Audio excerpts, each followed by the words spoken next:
They say every house has its secrets. Mine had something alive in the walls. At first I thought it was rats. Then I thought it was pipes. Now I know better. Now I know it was waiting. When I first moved into the house on Hollow Creek Road, I thought I'd hit the jackpot. It was cheap, too cheap, and tucked deep in the woods, far from traffic or neighbors.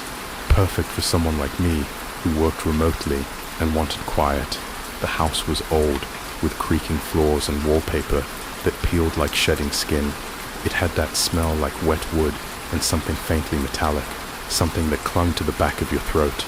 The realtor mentioned the place had been vacant for a while.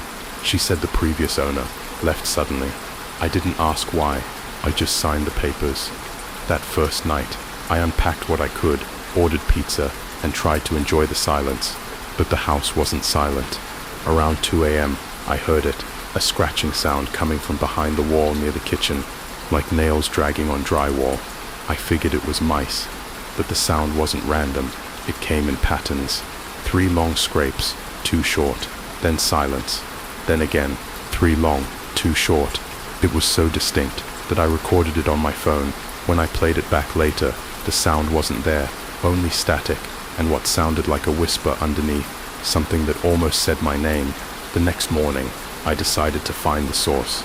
I followed the sound of the scratching, tracing it to a section of wall near the basement stairs. The wallpaper there didn't match the rest of the house. It was newer, covering something. I peeled it back. Behind it, I found a door, a small wooden door built into the wall, no bigger than a doghouse opening. There was no handle, just a rusted latch. When I opened it, a rush of cold, damp air hit me. It led to a crawl space that disappeared into pitch black darkness. And from that darkness, something shifted, something breathed. I slammed it shut. For the next few days, the noises grew louder. The scratching became tapping. The tapping turned to knocking. Then the knocking started responding to me. If I tapped once, it tapped once back. If I knocked twice, it answered twice. Until one night, I whispered, "Who's there?" And it whispered back. A voice so faint, I thought I imagined it, but it was there. It said, "You shouldn't have opened it." By the end of the week, the house reeked, like something rotting behind the walls.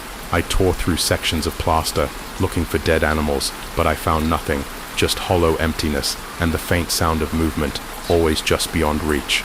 Then came the smell of bleach, strong, fresh, like someone had cleaned something recently, except I lived alone. I checked every room, every corner. That's when I noticed footprints, bare wet prints, leading down the hallway to the little hidden door. I set up my phone on a chair that night, aimed at the crawl space door. I wanted proof. I wanted to see what was in there. At 3:07 a.m., I woke to the sound of my phone hitting the floor. I grabbed it, heart racing. The recording was still running. When I watched it back, I saw the door slowly creak open on its own. A long, pale hand reached out, fingers thin and too many joints bending the wrong way. Then a face. It was stretched, almost human, but with skin too tight around wide, shining eyes. It looked right at the camera and smiled. I ran out of the house the next morning and went to my nearest neighbor, about half a mile away, an old man named Howard. When I told him what I saw, his face drained of color. He didn't ask for proof. He just said, "You found the feeding door." He told me the house used to belong to a man who heard the same noises years ago. They said he started feeding something that lived in the walls, raw meat at first, then worse. Howard said that when the man disappeared, the sheriff found words scratched into the walls of the crawl space. "It watches when you sleep," and a pile of bones no one could explain. That night, I didn't sleep. Every light in the house was on. I sat with a kitchen knife, watching the crawl space door. At 2:56 a.m., the lights flickered, then went out completely. I could hear it crawling inside the walls, faster this time. Above me, below me, then, behind me. The sound stopped right behind the thin plaster wall next to my head.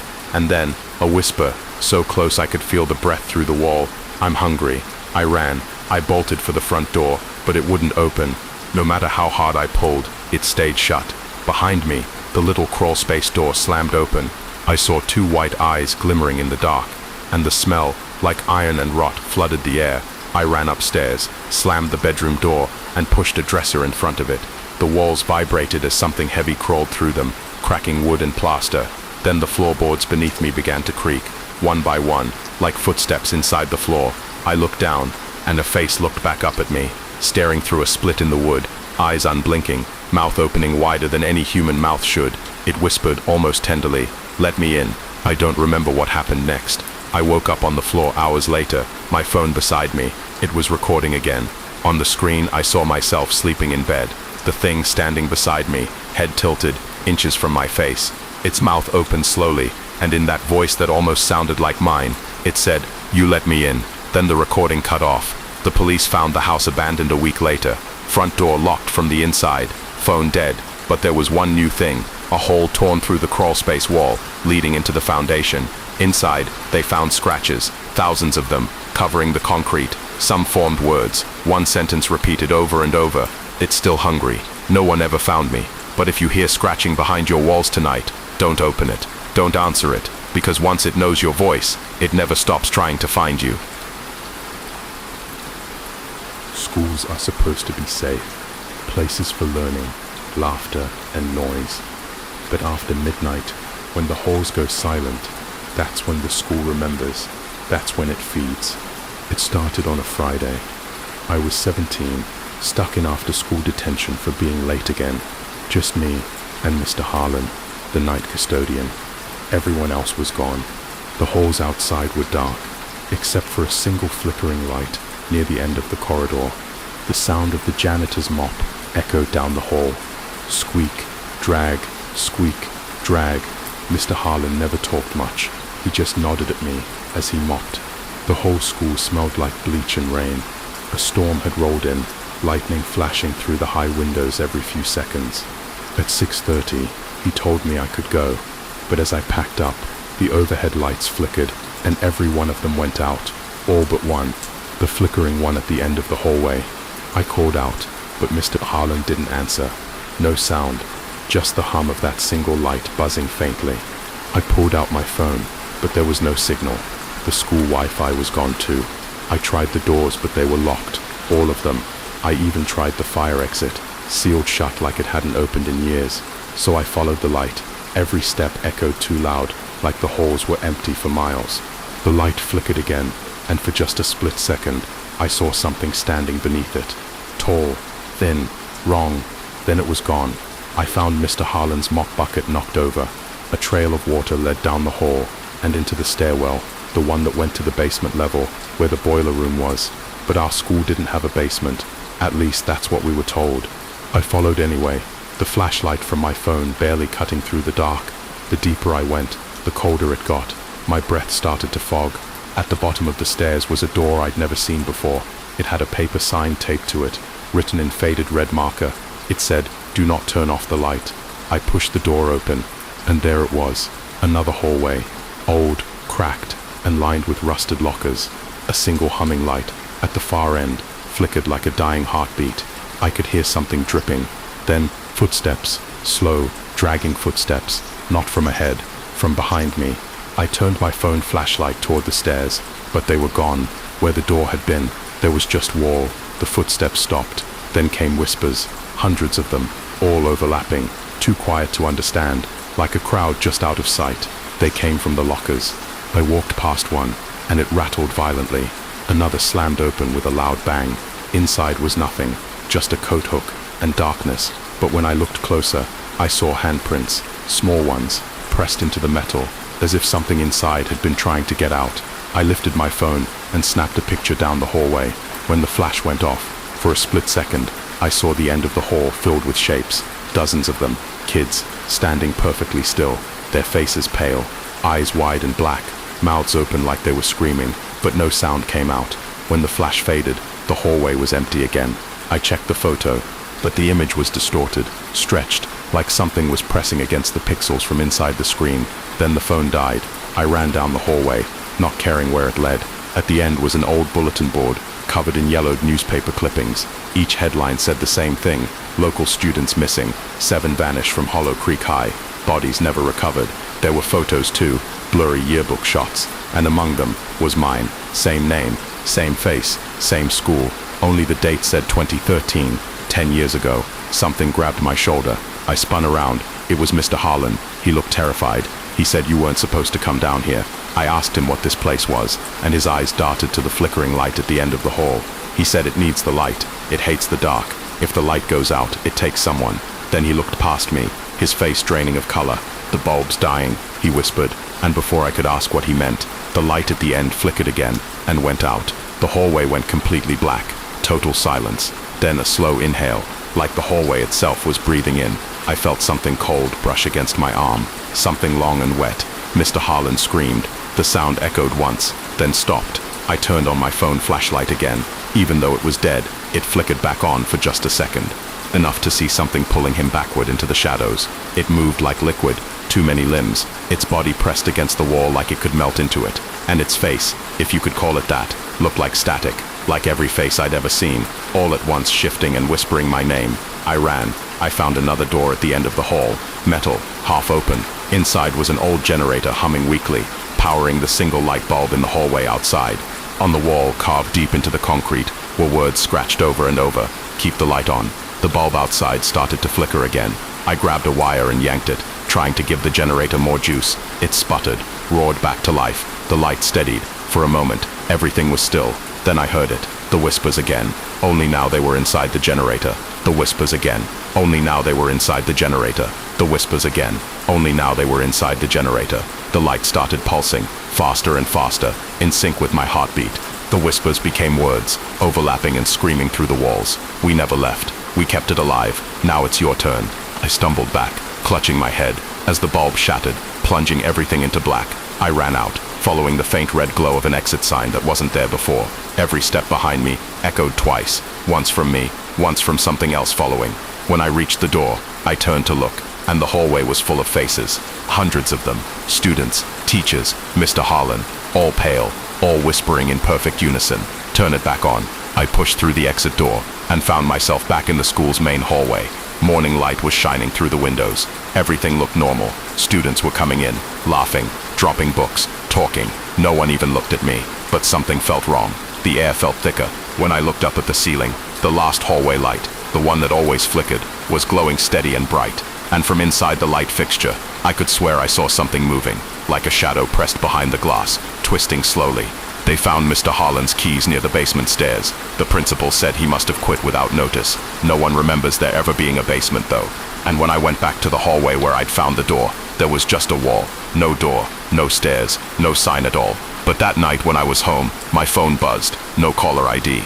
I answered. All I heard was a low hum, the same hum that light made. Then a whisper. You turned it off. I looked out my window, and across the street, through the dark, the school was glowing. Every light off, except one, the last hallway light. And for just a second, I saw something standing under it, staring right at my house. If you ever find yourself alone in your school late at night, and you see one light still on, don't go near it, because sometimes the light isn't keeping you safe, it's keeping something else in. They said the Ferris wheel still turned sometimes, even though the carnival had been gone for 50 years. I didn't believe in ghost stories, not until I found the flyer. It was tucked under my windshield wiper after work one night. The Crimson Carnival, one night only. The paper looked aged, printed in a style no one uses anymore, but it had tomorrow's date. I laughed, crumpled it, then smoothed it out again. Something about the way the red ink shimmered made my stomach twist. The address wasn't familiar, but it was in the next town over. Curiosity got the better of me. When I drove there the next night, I expected an empty lot or a prank. Instead, there it was, the carnival. Old-fashioned tents in deep red and gold. The smell of popcorn in the air. Faint music playing from a Calliope somewhere in the distance. It didn't look abandoned at all. It looked alive. But there was something off about the people. Their smiles were wide, but didn't move their eyes. Their skin looked waxy, and no one seemed to notice I was there. A tall man in a ringmaster's coat approached me. His hat was too big, shadowing his face completely. "Welcome, welcome. The Crimson Carnival awaits," he said, voice smooth and rehearsed. He handed me a ticket, dark red with embossed gold lettering. When I looked down to read it, it said, "Admit 1, final performance." When I looked up, he was gone. The laughter and Calliope music grew louder, swirling around me. I wandered through the attractions, an old carousel with cracked horses, a mirror maze that seemed too long for the size of the tent, a fortune teller whose crystal ball showed flickering images instead of reflections. The more I walked, the fewer people I saw. The tents stretched endlessly, the same games repeating again and again, and every time I passed the popcorn stand, it was manned by the same vendor, giving the same frozen smile. Eventually, I found the big top. It was enormous, a cathedral of faded red fabric lit by a single swinging bulb. Inside, rows of empty seats surrounded the ring. Only one figure stood in the center, the ringmaster, the same tall man, still shadowed. He clapped his hands. "Ladies and gentlemen," he announced to the empty arena, "our final guest has arrived." I froze. He pointed at me. The spotlight snapped on, blindingly bright, and from the darkness above, shapes began to lower, acrobats dangling from ropes, clowns crawling down the tent walls, jugglers stepping out of shadows. Each one had the same waxy skin, the same dead smile. They began to perform, silent, graceful, horrifying. The trapeze artist swung overhead with no safety net, and her head turned completely backward mid-swing. The juggler tossed human hands instead of pins. The clowns laughed without opening their mouths. The ringmaster spread his arms wide. "Amazing, isn't it?" he said. "They've been waiting for you." I stumbled back, shaking my head. I don't belong here." He tilted his head. "But you came willingly. That makes you part of the show." The crowd of wax-faced performers surrounded me. The spotlight dimmed. The music began again, slow, warped and wrong, and then everything went dark. When I opened my eyes, I was standing in the middle of an empty field. No tents, no lights, just silence. My phone said it was 3 days later. At first, I thought it had been a dream, until I looked down and saw the red ticket clutched in my hand. The words had changed. "Admit 1, performer." And when I glanced at the reflection in my phone screen, my smile didn't reach my eyes, and my skin looked like wax.